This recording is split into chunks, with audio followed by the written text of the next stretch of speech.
They say your network is your net worth at the end of the day. And so building those relationships across the board with any and everybody, because I always think about the story of like the 7 degrees of Kevin Bacon. It's very true. Here in the DC area, you may be 7 relationships away from the president. Get out there and make sure people know who you are. Welcome to Security Cleared Jobs, Who's Hiring and How, the podcast for cleared professionals looking for new opportunities and career advice. We go behind the scenes with recruiters and hiring managers from leading cleared employers to uncover the information you need to make a smart career move. Get ready for insights from this week's guest and your hosts, Kathleen Smith and Rachel Bozeman. Well, hello, everyone. Yes, you know this voice. It's Rachel, and I'm so glad you're here today for some more career insights and all sorts of fun on today's show. And speaking of fun, and joining us for all of the goodness today is the one and only Mr. Bob Wheeler. How the heck you doing, my friend? Hey, Rachel, I'm doing great. I'm so excited to be here, and I want to say hello to everybody out in the audience there. Today on the show, we're going to be talking to Yuri Robinson. He is the co-founder of the Robinson Consulting Group. Hey, Yuri, how you doing? You want to say hello to everybody?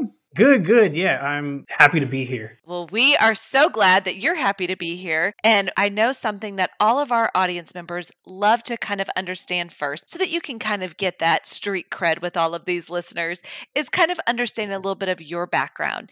So if you don't mind just telling us a little bit about your career journey, how you ended up, helping create the Robinson Consulting Group, and what brought you around. Tell us a little bit more about Yuri. I graduated from the University of North Carolina at Wilmington on the beach. Awesome scenery. Got my degree in computer science, and I would have told you I would have been the next developer for the John Madden football game. I thought I was going to be a video game developer.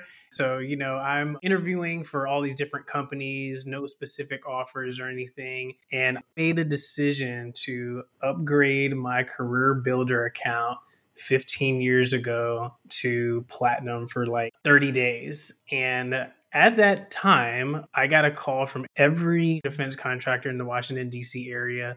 And so I moved up here with a job coming straight out of college, had no clue about the intelligence community. All I knew was that my teammates from track and field, some of my professors were getting interviewed by investigators. When I moved up here, I spent about 9 to 10 years within the industry for various jobs that require clearances. And at that point, just based off my experience, based on relationships across government, I decided to take a leap with my father, actually. And we started a consulting company helping with systems engineering and systems integration across DoD and intelligence community customers. Man, that's a great little story, Yuri. It's always got to be great to work with family. To start something with your pops is really cool. One of the questions I have, though, is Robinson Consulting Group. What is it that you guys do, though? I mean, what is it that Robinson Consulting Group does? What's the focus of the organization? What's your mission? Yeah, definitely. I would consider us as the trusted advisors of government. And we usually sit in between government and a service delivery contract, whether it's a software developer, a IT contractor that is deploying hardware. We're usually that middle ground to translate technical speak into, I would say, reality per se. From a technical perspective, I'll say we're in the systems engineering industry. So that includes what a lot of folks will know of the systems engineering V. So you can just imagine the letter V, the left of it is kind of like the beginning of your process. The right side is the end of your process. So we help with the initial requirements engineering, where we're actually documenting what government actually wants. And that is a process, because sometimes they don't know what they want. And so we help them get that documented. Once all that is in place, there is obviously some form of acquisition or transaction to help actually procure the services or equipment that's needed. from there, we help with testing, verification, and validation to make sure what was delivered actually works to the expectations of government. And then at that point, there's an operational rollout. There are various readiness reviews that are coordinated by consultants like us to make sure that we are prepared after actions are in place. And then sometimes there may be systems that may be in place for a year, decade, and there may be at some point in time to decommission it, right? In between all of that, there's relationship building, there's communication that has to be had to make sure that folks are on the same page. And so while it is very technical, there's a human communication aspect that's required to make projects successful. Love it. And something you mentioned that I know our listeners first are and then will be interested in is the human side of it. And so really what we would like to spend a little time talking about are the type of positions that you're currently looking to fill. So what are the different cleared positions that you currently have posted and are seeking amazing talent for? Kind of to the 5 phases that I kind of described with that systems engineering V. So we're looking for people that are big on supporting documentation that help write requirements. We have positions that are open to testers. So there are test engineers that we're looking for, whether it is manual testing, whether there are various automated test tools that you may be familiar with. I would also require people to write test plans in general, because usually government wants to be prepared for things they're going to test for. Also, operational sides of things. So the term systems engineer, systems integrator are interchangeable across our industry and really helps across all of the phases, but it can be nuanced. And so there may be systems engineers that only may be focused on capabilities that are about to deploy, or there may be systems engineers that spend time doing analysis of alternatives to determine what direction we go in the future. So I would say overall, the term systems engineer, system integrator is what you will see for job listings within our company, but also it just includes just kind of across the gambit that skill set. Awesome. And so what security level are you currently hiring for? Usually our positions are TSSCI, just based off of the customers, right, that we're supporting. Some will require a polygraph, some don't. Don't be scared of the polygraph. It's completely fine. But some positions do require it. Just tell the truth, right? Just tell the truth and you'll be fine. Yeah, you'll be completely fine. And one last question that doesn't require a polygraph. These positions located North Virginia, where are they located? Yeah, all across the DC metro area. That's awesome. You know, hey, you're in the pre-call, you talked one of the positions, and you mentioned it a little bit earlier, but in the pre-call, you talked about the position of requirement engineering. And you said that can sometimes be a tough thing for you guys to fill because it's not the sexiest job, as I think the way you said it. Can you tell us a little bit more about, what a requirements engineer is and what kind of person would be a good fit for that position? Yeah, and I've actually thought about when I made that statement as well. Requirements engineering in general, when you think about any type of system that is going to deploy, and there's always a quote I think of, you measure twice, cut once, instead of measure once, cut twice, right? You want to be as precise as possible before you start putting anything into action. So from that aspect, there could be requirement documents that are 5 pages long. There could be requirements documents that are 500 pages long. And so there is a level of patience, right? Being in front of a computer, typing up that amount of documentation. But those are usually the smartest people in the industry because they know what the requirements are because they wrote it at the end of the day. And so from that aspect, the type of person, right, that's open to that, usually from what I've noticed and in my personal experience, are introverts, right? Because they don't have to go out and talk to a lot of people at a lot of times because they're focused on making sure documentation is up to par. But there's some form of human interaction because you have to make sure that what you're writing down is accurate at the end of the day. So potentially a extroverted introvert, if that even exists, right? I think that could be sexy. I think you could sell it. That's a job of a recruiter, right? We could make it happen. Absolutely. Something else I wanted to pick your brain about a a little bit. While Robinson Consulting Group might be a smaller organization and company, you've also personally had the opportunity to work for some very large contractors. So you kind of have both of the best worlds, right? You know what it's like to work for really big and then being able to have more of that, smaller organization. So talking about selling, sell me on why a small company is a great fit. For the most part, with small businesses, you have direct access to the C-suite, usually the co-founders, the CEOs, the vice presidents, and there may be things that you may recommend to help the employee experience within the company that you will immediately see come to fruition in comparison to working with a large company. You have various processes and procedures that come into play. I think those are just some of the initial advantages to where you can see change happen. And then especially for those that are willing to spend time to truly understand the company, understand the goals, the level of promotion is actually at a greater chance with a smaller company in comparison with a larger company. And so from that aspect, you can make immediate impact very quickly. Yeah, when you talk about those small companies, you definitely the ability to be seen for good or for bad. I guess you can't hide in a small company. Right. So if somebody's coming to Robinson Consulting or any other small company, and they want to make that positive impact, are there any tips that you have for employees so that they can put themselves in a position to make that positive impact, and any wisdom in that regard on how they should be setting themselves up for success? Yeah, definitely. I mean, the first thing I can always think about is ask questions at the end of the day, trying to understand how the company operates.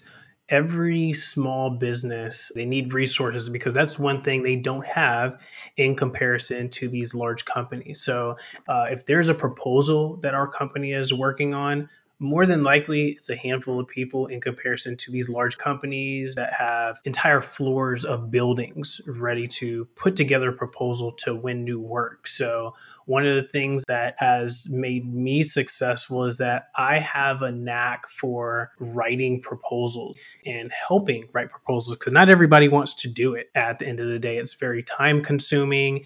And so for any employees that are going into a company, I think all you have to ask is, hey, is there any proposal work I can help support? And folks will be like, absolutely, like just come on board. And you will learn a lot about the back end portion of government contracting, right? As far as what does it take to actually win work, build relationships, and kind of go from there. Awesome. Well, something else we want to talk about is some of the recent hiring experiences that you've had that would help our listeners. My best employee was Ubering when we met. And so he had recently been let go from a contract because the company had not won the follow on.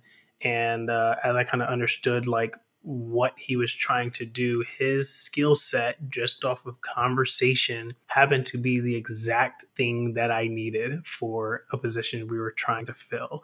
It's amazing how your future can just go in any direction. Never give up. Things can change in the matter of 24 hours. And so one of my favorite employees, he went from Ubering one day to being an integrated program team lead for a very successful project.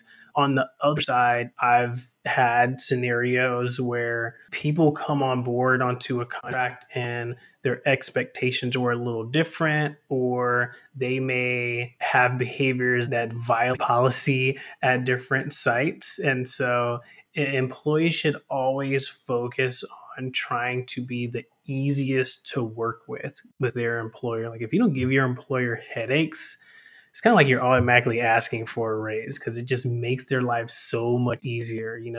Depending on the type of program, a person may be responsible for 50 people, 5 people, but just imagine that program manager who you may be working for in the future responsible for 49 other people. And being the one that's the easiest to work with, it'll make his or her life easier and your life so much easier. I learned to always be nice to your Uber drivers. And if you're a driver, always carry your resume around. Right. I think that's what I heard. I don't know about you, Bob. We can use that as a great segue, because we were going to talk a little bit about, transitioning military folks. And I think you always got to be prepared. I mean, I was in the Navy for 20 years, and I know Yuri, you said that you got to UNCW because you were in Fayetteville because your dad was in the Army. So Yep. it means I guess, a veteran-owned company or a half veteran-owned company, however you want to describe it. But you're definitely tied to the military. You've got some deep roots to the military. Absolutely. So what kind of tips, besides always be prepared to have your resume, what kind of tips do you have for some of those transitioning veterans out there? Because you guys have hired some veterans, I assume, right? Yeah, absolutely. That one story as an example on the good side, he was a Navy veteran.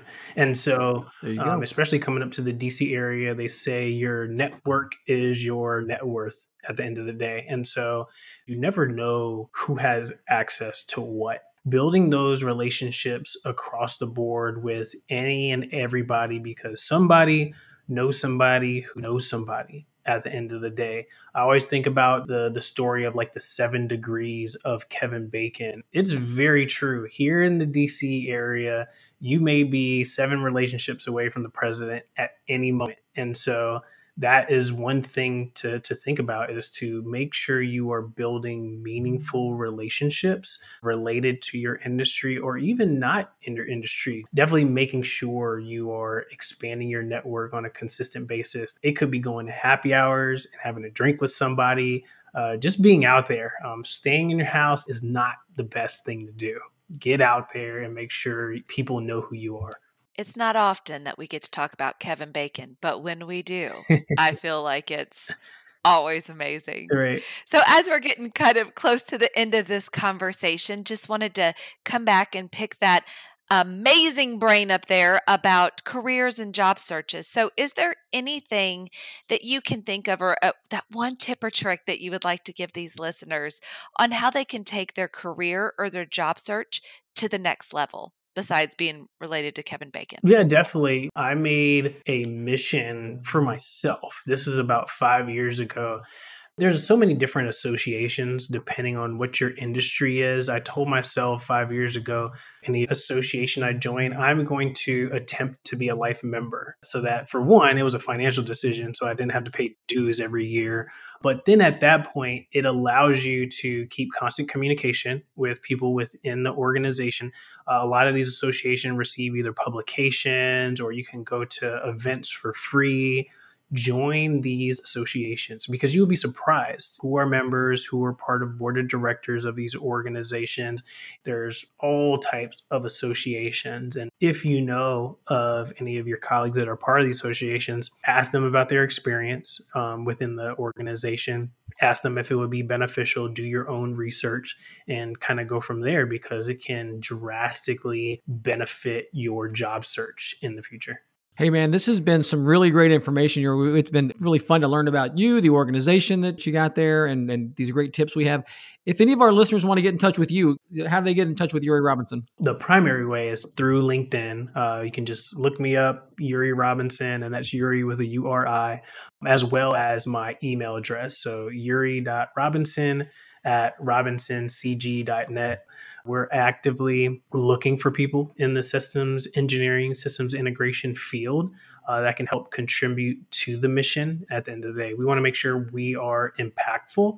And so if you're ready to deliver, if you're ready to make impact, get in contact with me. Deliver, make an impact, give them a call. Yuri, it was an absolute pleasure getting to speak and learn with you today. Thanks so much for spending a little time with us this afternoon. Glad to be here. No, I appreciate it. This was a good call. What a great conversation and an all-around good time with our friend Yuri.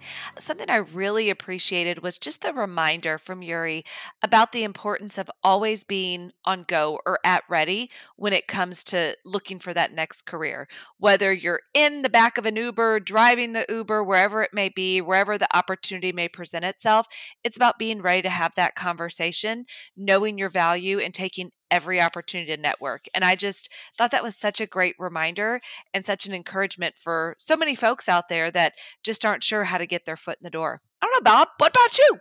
Took a little note. What I circled was ask questions. I loved when he said, when you're in a new company and you're like, how can I help on a proposal? Offering to do things, asking those questions. And I think that tied in too to the fact that he must have used the word relationship 4 or 5 times too. How do you build relationships? How to keep asking questions, being engaged, that kind of thing. So that tip for asking questions and relationships, that's what I took out of that. Wonderful. Well, we are always so glad when you've made it this far into the show with us. You're undoubtedly all rock stars. So thanks for listening. Make sure you go out there, follow the show, and have yourself a fantastic little week.